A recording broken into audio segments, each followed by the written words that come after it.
Je m'appelle Jihed Sehli, je suis psychiatre et psychothérapeute.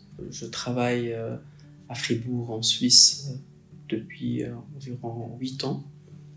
J'ai occupé divers postes de médecin psychiatre au sein du réseau fribourgeois de santé mentale à Fribourg. Et puis actuellement, je m'installe en cabinet privé en ville de Fribourg. Depuis déjà 4 ans, j'ai commencé à m'intéresser à ce domaine, à l'usage de techniques de neuromodulation, de stimulation cérébrale pour traiter des troubles mentaux. Et puis, dans mon parcours de formation, de curiosité, pour explorer les différentes techniques de neurostimulation, j'ai découvert la TDCS. J'ai commencé à en entendre parler il y a à peu près 3 ans.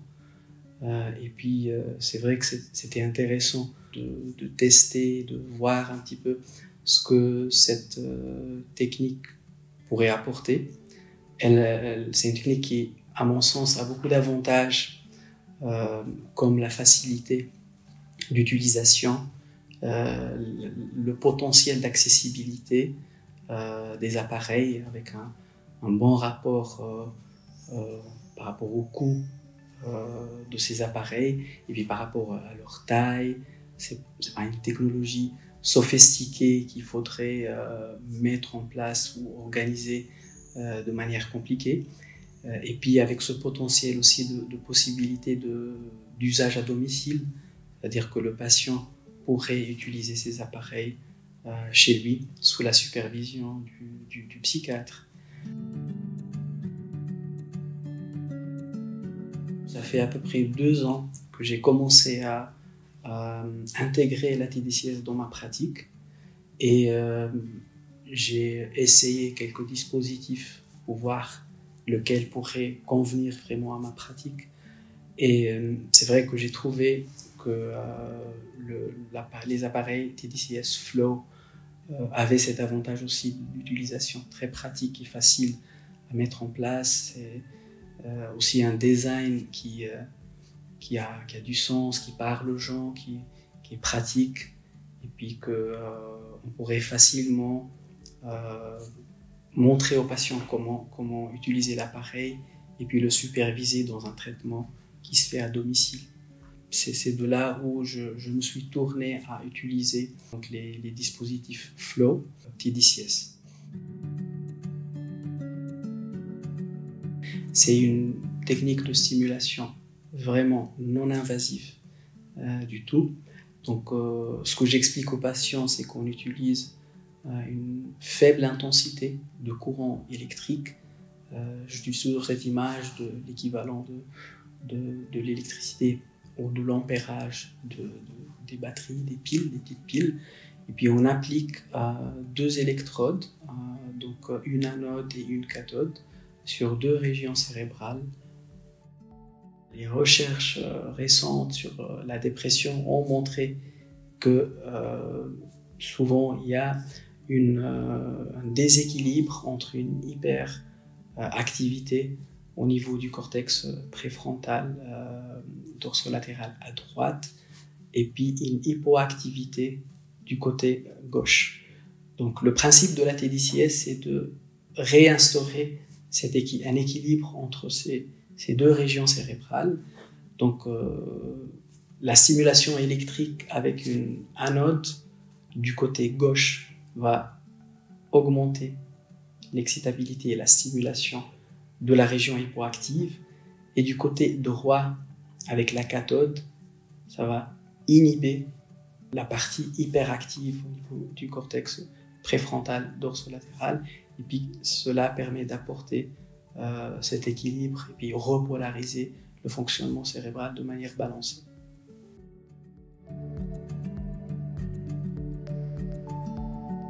Le potentiel aussi au niveau des effets secondaires, de la tolérance, donc c'est un traitement qui est très très bien toléré.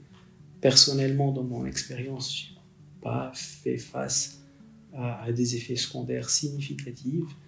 Et puis c'est ce qu'aussi j'explique aux patients, parce que parmi les craintes que les patients et on les comprend pour tout traitement psychiatrique, c'est la question de la tolérance. Il est vrai que, par exemple, les traitements médicamenteux, les antidépresseurs, ont malheureusement beaucoup d'effets secondaires et on devrait faire avec ça.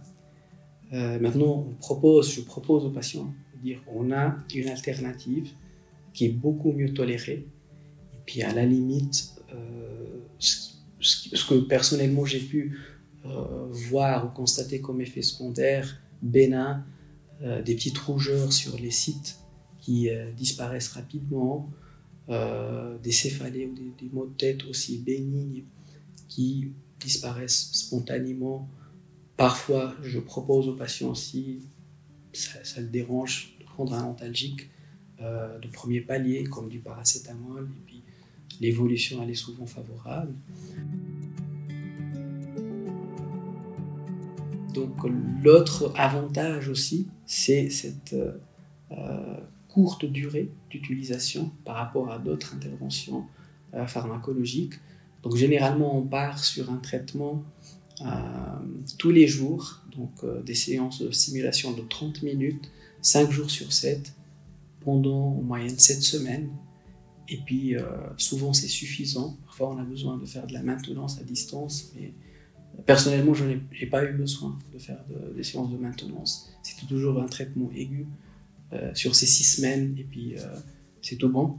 Si on compare ces durées avec par exemple un traitement antidépresseur, dans les recommandations, un patient devrait prendre un antidépresseur tous les jours et puis on compte au moins 6 mois après la rémission des symptômes dépressifs. Donc ce qui fait souvent une durée de traitement moyenne de 6 mois, 9 mois, 1 année de traitement antidépresseur. Donc on voit vraiment la différence par rapport à cette durée de traitement. Donc la facilité d'utilisation, comme j'ai mentionné, parce que les séances se font à domicile, et puis le patient peut faire autre activité, il peut lire, regarder la télé, écouter de la musique ou faire toute autre activité. Un avantage que j'aimerais vraiment souligner et puis féliciter Flow de l'avoir intégré dans le traitement, c'est d'avoir intégré de la thérapie comportementale, une intervention digitale en même temps avec le traitement de neuromodulation. Et ça c'est vraiment un avantage très très intéressant par rapport aussi à d'autres technologies TDCS que j'ai pu utiliser. En fait, j'ai pu constater, et puis c'est des constatations qui sont appuyées aussi par la recherche, qu'il y a cet effet de synergie entre la stimulation, donc par la stimulation électrique, et puis un traitement des interventions comportementales. L'association des deux peut augmenter beaucoup plus les chances de rémission que d'utiliser l'une ou l'autre de ces interventions. Donc avec Flow, TDCS, l'usage de l'application mobile qui permet de guider le patient, de donner des informations de la psychoéducation, par la suite de donner des exercices ou des interventions comportementales pour lutter contre la dépression est très précieux à coupler avec le traitement électrique en soi. Personnellement, j'ai fait une formation en Digital Health, c'est un domaine qui m'intéresse beaucoup. Et puis, ça m'a tout de suite interpellé d'avoir qu'il y a une intervention de type Digital Health couplée à ce traitement à travers une application. Donc ça, c'est l'autre avantage aussi avec cette application, qu'on a la possibilité de monitorer le traitement à distance et de suivre donc sur notre ordinateur en tant que thérapeute, avec l'accord du patient, s'il a fait les séances, les exercices et aussi la passation d'échelle de mesure de la sévérité de la dépression, donc l'échelle MADRS. Et puis comme ça, on a une représentation graphique aussi de l'évolution des symptômes dépressifs. Personnellement, je partage cette représentation avec les patients quand ils viennent et je leur montre visuellement la courbe. voir voilà, vous étiez où. Et puis maintenant, on voit par exemple la décroissance, l'amélioration des symptômes dépressifs. Et puis ça, c'est aussi cet aspect visuel de concrétiser l'amélioration. Je pense que c'est vachement aidant aussi pour les patients de le voir concrètement. Alors, j'ai travaillé avec un patient, un jeune de 24 ans, qui a fait des études supérieures à l'université et puis qui avait beaucoup de difficultés au niveau de ses études et aussi une dépression chronique qui évolue depuis 2 ans. Avec ce retentissement sur ses études, ils n'arrivaient pas à réussir, à avancer, et en même temps le fait de ne pas pouvoir réussir ses études aggravait sa dépression et se retrouver dans ce cercle vicieux. Donc avec lui, j'ai essayé 2 antidépresseurs avec une psychothérapie. Il n'y avait pas d'amélioration suffisante ou significative. On a dû aussi faire une stratégie d'augmentation avec un traitement antipsychotique. Et puis ça n'a pas aussi pu avancer. Donc la clinique. Et puis c'est là où je lui ai proposé qu'on essaye la neuromodulation par Flow TDCS. Ça l'a interpellé, il était curieux et motivé. Il a pu lui-même aussi lire et avoir des informations, et puis il était preneur de ce traitement. Donc on a commencé les stimulations avec le protocole standard sur 6 semaines. Et puis on a vu déjà qu'au bout de 2 semaines, il y avait une amélioration significative de plus que 50% d'amélioration sur l'échelle MADRS. Au bout de 6 semaines, on a observé une amélioration de l'ordre de 80% sur l'échelle MADRS, mais aussi cliniquement le vécu du patient. Donc il était vraiment en rémission.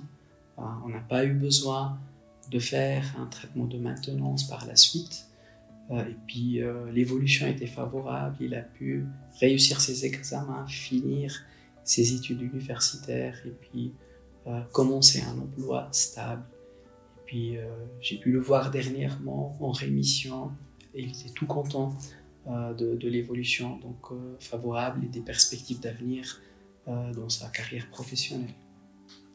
Parmi aussi les situations cliniques qui m'ont marqué, une patiente d'une 50aine d'années qui aussi a traîné une dépression chronique depuis plus qu'1 année et demie, avec beaucoup de symptômes cognitifs, de troubles cognitifs de la mémoire, donc de concentration, qui avait beaucoup de retentissement sur son activité professionnelle. Donc c'était aussi une plainte qui était au premier plan, aussi ces difficultés cognitives. Et puis quand elle est venue me voir, je pense que cet aspect cognitif m'a fait aussi penser à lui proposer la TDCS, Flow, partant du principe aussi que c'est parmi les cibles d'amélioration aussi qui ressortent dans la recherche. Et puis on a commencé un traitement sans antidépresseur, donc c'était la monothérapie avec TDCS. Actuellement, elle est à la 5e semaine de traitement, et puis nous avons pu observer une amélioration de l'ordre de 65% sur l'échelle de dépression de MADRS et aussi au niveau de son vécu clinique. Les troubles cognitifs ont pu aussi s'améliorer, donc ça va beaucoup mieux. On a encore du travail à faire, donc c'est encore en cours, mais c'est vrai que c'était marquant de voir cette évolution au bout de 5 semaines.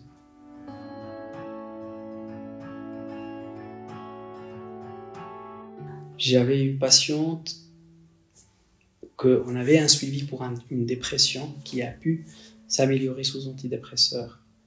Et puis par la suite, il y a eu une grossesse, donc par mesure de sécurité et vu que l'évolution était favorable, nous avons décidé avec la patiente de mettre en suspens le traitement et puis de la voir de manière régulière et la soutenir en cas de besoin.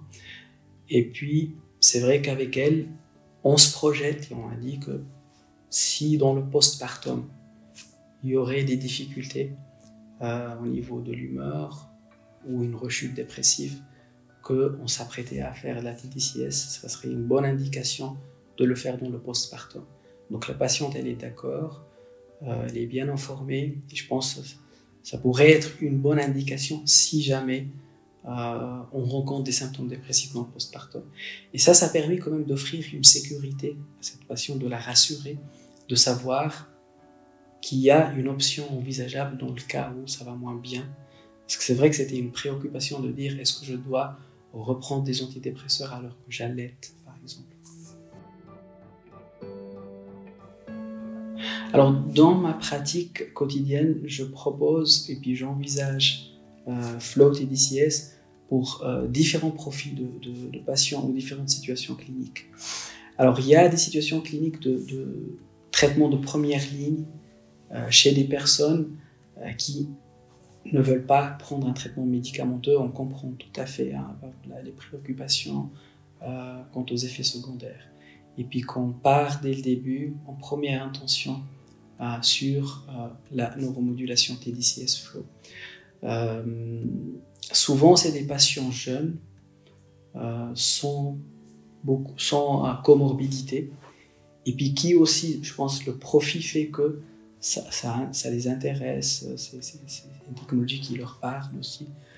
Un autre profil de patients, c'est des patients qui ont beaucoup de comorbidités, qui prennent déjà des médicaments pour d'autres problèmes de santé, physique par exemple aussi, et puis pour éviter de rajouter encore des interactions médicamenteuses, donc on opte pour la TDCS. Alors un autre profil de patient, c'est quand il y a des troubles cognitifs au premier plan. Ça, j'ai pu voir que ça pourrait être très intéressant de proposer la TDCS de première intention. La dépression associée à de l'anxiété aussi, et puis on voit que et ça ressort aussi dans certaines recherches que la cible peut aussi une dépression avec une comorbidité anxieuse, donc de proposer la TDCS. Et puis il y a une autre catégorie de patients, c'est les patients avec une dépression résistante, où on a essayé pas mal d'options thérapeutiques, et puis souvent médicamenteuses, et puis on n'a pas pu obtenir des résultats. Et puis là, je propose la TDCS comme traitement adjuvant à ce qui est déjà mis en place. Et puis on voit, donc je peux voir que ça peut avoir un impact positif. Ça sort aussi dans la recherche, dans les recommandations. Donc il y a des papiers qui recommandent de plus en plus la TDCS comme un traitement adjuvant dans les dépressions résistantes.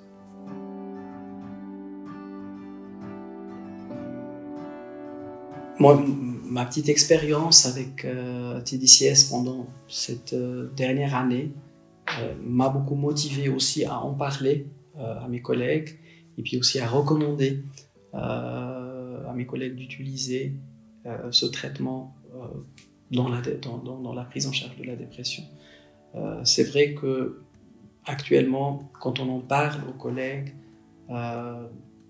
souvent donc, ils sont assez ouverts à ce traitement. Il y a assez d'évidence au niveau de la recherche, au niveau de son efficacité et puis la sécurité d'emploi. Donc, moi personnellement, je n'hésite pas à le recommander aux collègues comme une option thérapeutique dans les dépressions, que ce soit de première ligne ou même à part après.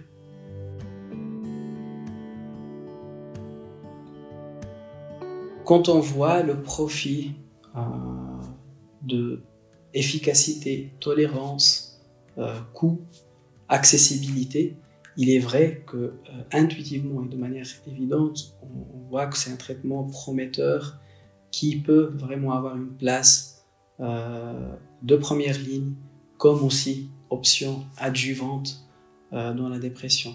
À ma connaissance, dans certains pays dans le monde, c'est déjà en place et puis reconnu comme un traitement de première ligne. Et c'est quelque chose que personnellement j'y vois beaucoup de sens, hein. Donc peu d'effets secondaires, facilité d'emploi, courte durée du traitement, et puis coût qui est comparable ou qui est faible par rapport à d'autres options beaucoup plus coûteuses.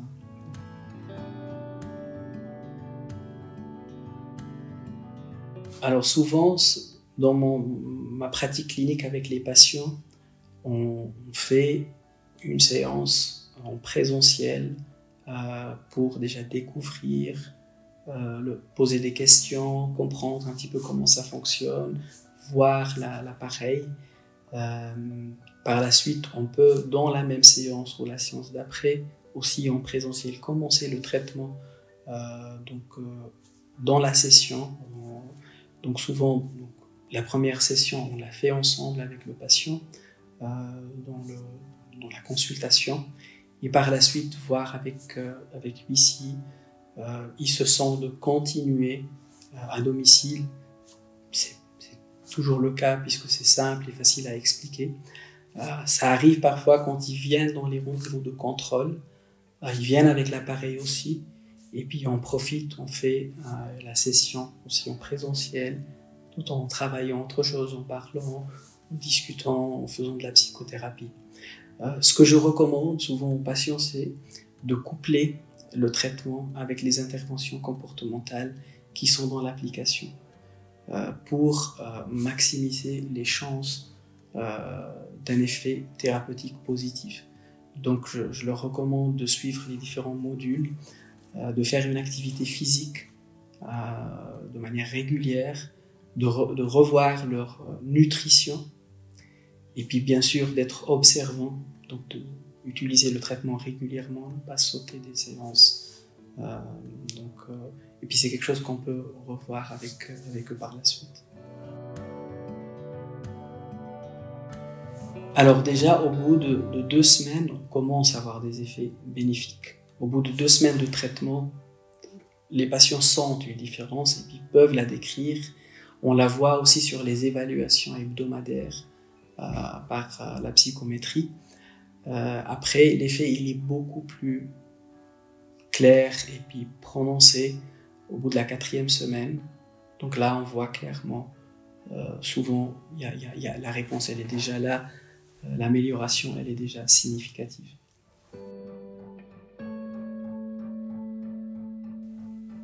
Donc, le traitement par flow TDCS peut se faire en monothérapie et être seul, donc conduit seul, mais on peut aussi le combiner avec d'autres traitements, d'autres thérapies.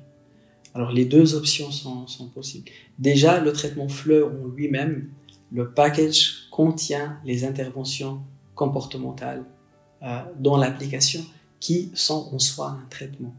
Donc il contient déjà une composante psychothérapeutique comportementale. Donc, je pense que ça peut être suffisant comme une option thérapeutique. Après, si dans des situations où il y a de la résistance, ou bien on voit qu'il n'y a pas de réponse satisfaisante, on peut l'associer avec d'autres interventions ou de la médication.